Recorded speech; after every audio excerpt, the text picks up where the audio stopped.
Hi, magandang araw po ulit sa inyong lahat for our second reading of the day. Tingnan naman po natin kung ano po ang makikita natin sa second reading of the day today.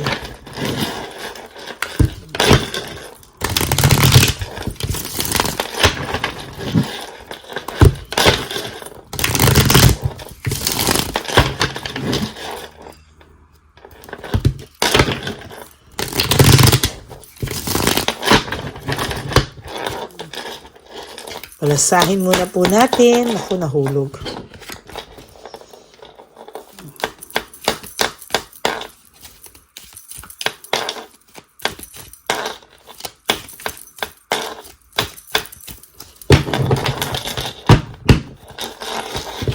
Hindi po tayo. 1, 2, 3, 4, 5, 6, 7, 8, 9, and 10. Huwag niyo pong i-skip ito, no? Dito po tayo kumukuha ng koneksyon sa inyong lahat.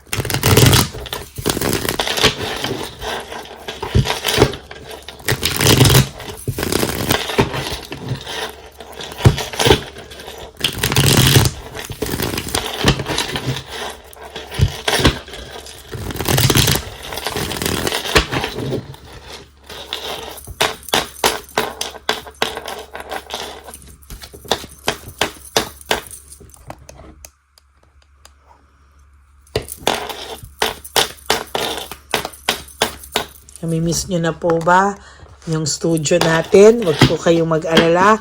Ako po ay magbabalik na next week sa Pilipinas at makikita nyo na po ulit ang ating studio. Okay, 1, 2, 3, 4, 5, 6, 7, 8, 9, and 10.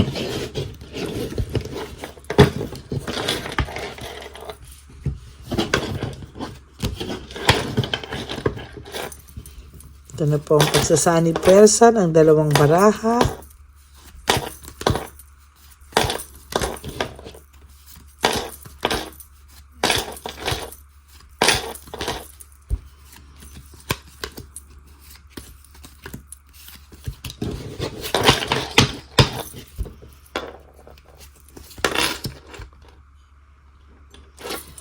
Fear of sacrifice. Ito pong taong to ay natatakot na po ngayon, dahil po sa unti-unti po nababaliktad yung tadhana, unti-unti pong siya na po yung nagsasakripisyo.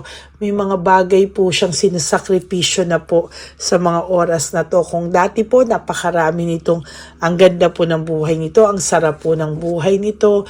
Ngayon po unti-unti nagsasacrifice siya, nagbabawas po siya ng mga kung ano-ano sa buhay niya dahil po natatamaan na po siya, meron pong tumatama sa kanya na hindi maganda, At meron din po akong nakikita dito na talagang feeling niya po ay ikaw po yung swerte sa kanya when it comes to financials, to business, sa life, sa financials. Ikaw daw po yung blessing sa kanya and ikaw daw po yung parang alas niya when it comes sa ganong mga sitwasyon. Pero ngayon po, distracted po siya, lack of rewards, Sa nakikita ko po dito, napakarami po niyang distraction sa ngayon, napakarami niya pong lack of rewards, napakarami niya pong hindi gusto sa mga nangyayari ngayon, at sa nakikita ko po dito, nahihirapan po ito ngayon sa mga oras na to, sa mga panahon na to. Medyo may nakikita ko po na nagsasakripisyo po siya sa financials, meron po siya mga binabawas sa budget niya, may mga binabawas po siyang mga dati niyang luho, ngayon po ay hindi niya na po magawa-gawa, no? Failure, no? Meron po siyang nararamdaman na siya raw po ay isang malaking failure, no? Hindi niya daw po alam kung paano daw po yan, ano? Hindi niya po alam kung ano daw po ang kailangan niyang gawin. At sa totoo lang po, sa nakikita ko po dito ay napakamaayos po nung buhay niya nung nasa iyo pa siya. Ngunit dumilim yung buhay niya, dumilim yung kanyang pathway, dumilim yung direksyon ng buhay niya nung ikaw po ay nawala sa taong ito, no?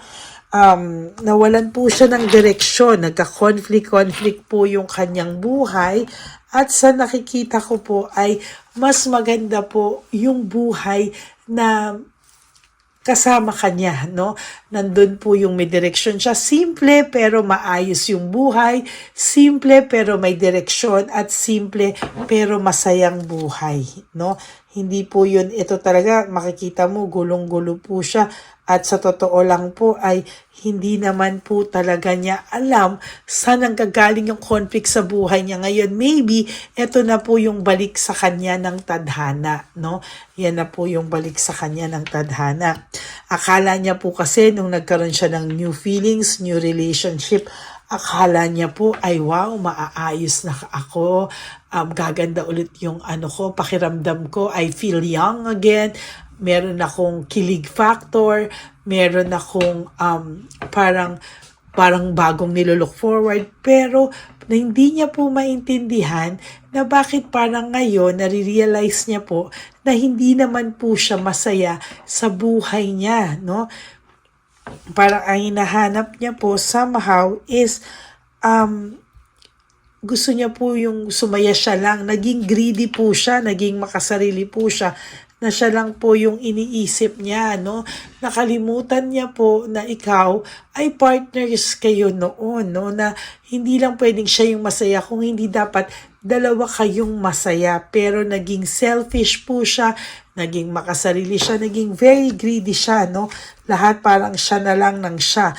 Kaya ngayon po, ay very dissatisfied siya and lack of inner joy. Ang ibig pong sabihin nito is masyado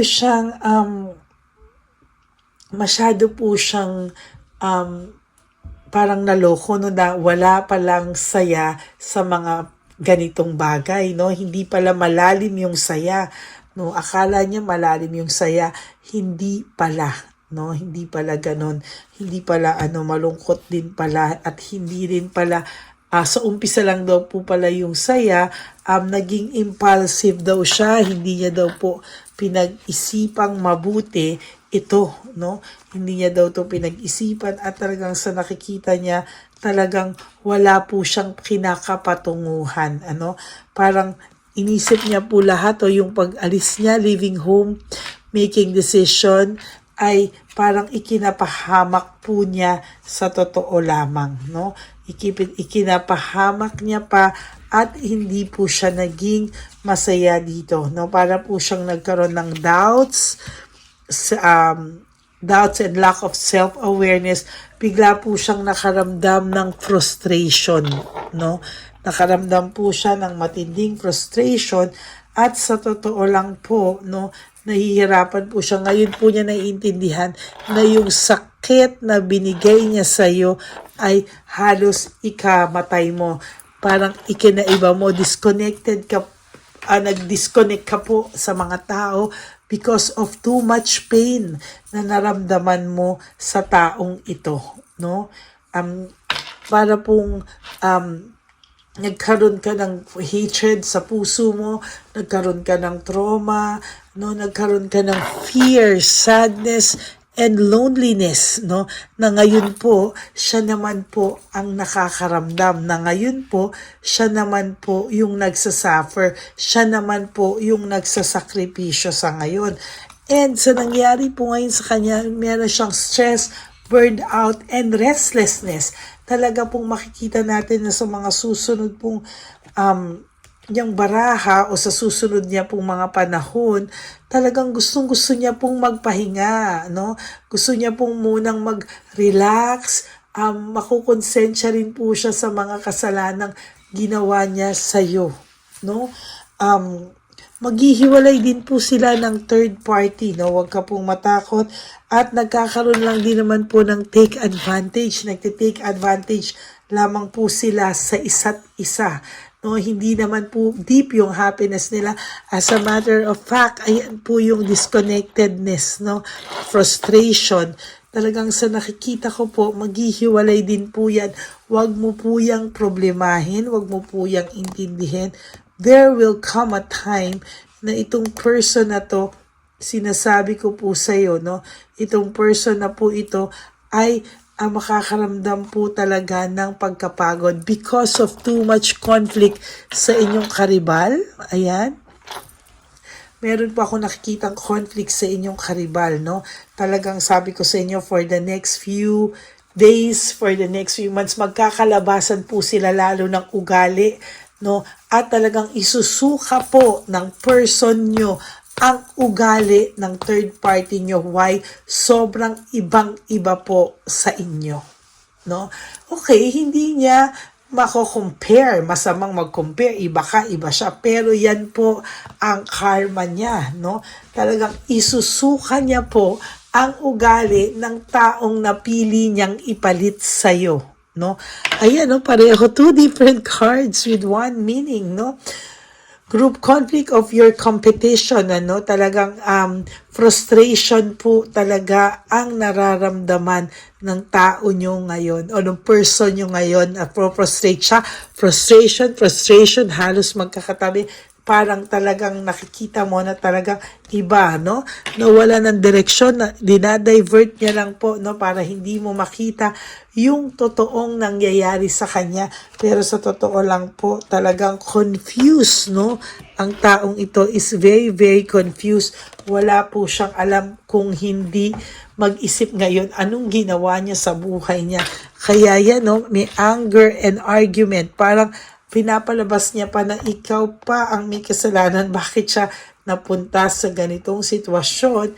Pero sa totoo lang po, siya po ang may kasalanan niyan lahat.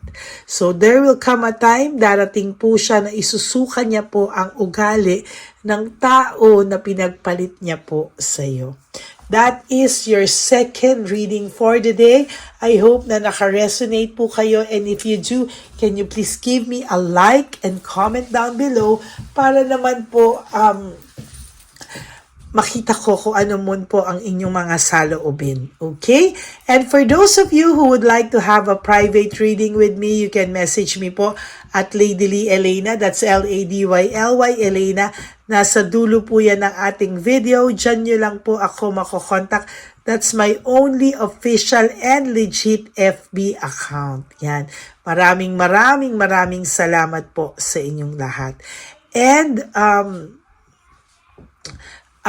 so for those of you who would like to give me a super thanks for this video, I would really love that and appreciate that from the bottom of my heart. Lalo na po, nag-iipon na po tayo para sa ating One Love a Day Christmas edition for our dear lolos and lolas. Maraming salamat po sa inyong lahat. And may God bless you all. Yan, no? At sana po ay maging happy din po kayo sa ating darating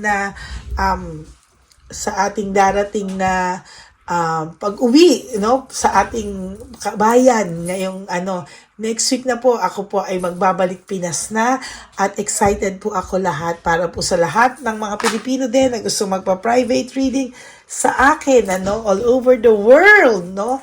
Ako po ay i-message nyo lang po sa Lady Lee Elena, that's Ladyly Elena, yan. Diyan niyo po ako makokontak. That's my only official and legit FB account.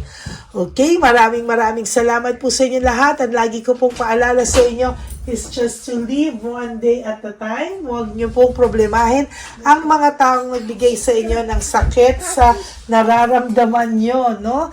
At kayo po ay magdasal. Just live for today. You do three things that will make you happy for today. Prioritize yourself and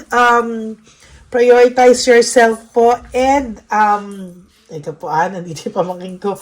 Prioritize yourself And maging happy po kayo. And tomorrow is another day. Gawin nyo lang po yan everyday at makikita nyo po, makakasurvive po kayo. Okay? God bless you all, and life is so short. Don't make it shorter by stressing yourself from all the pains and heartaches na binigay sa inyo ng kahapon. Just surrender everything to the divine universe and just let go and let God write your life and love story. I will be back for another set of reading. Huwag po kayong malulungkot. To all my ever faithful, loyal, solid Lady Elena friends, family, and subscribers, I love you all from the bottom of my heart. Mahal na mahal ko po kayong lahat at ako po ay magbabalik sa inyo. Okay? Ilalabas ko po ang ating wishing candle, wishing incenso, at anuhan muna po natin yan. No? Orasyonan po muna natin ulit yan at tayo po ay ilalabas ko po yan ulit sa inyong lahat. Mamaya. Okay? God bless you all and I love you all from the bottom of my heart. See you po again on my next reading and please pray for my safe flight next week going back to the Philippines. Napakabilis po ng 3 linggo. Ako po ay magbabalik sa ating studio para po bigyan kayo ulit ng serbisyo na honest reading lang po. I love you guys. I love you all. And I love you po from the bottom of my heart. Thank you po. Bye-bye po.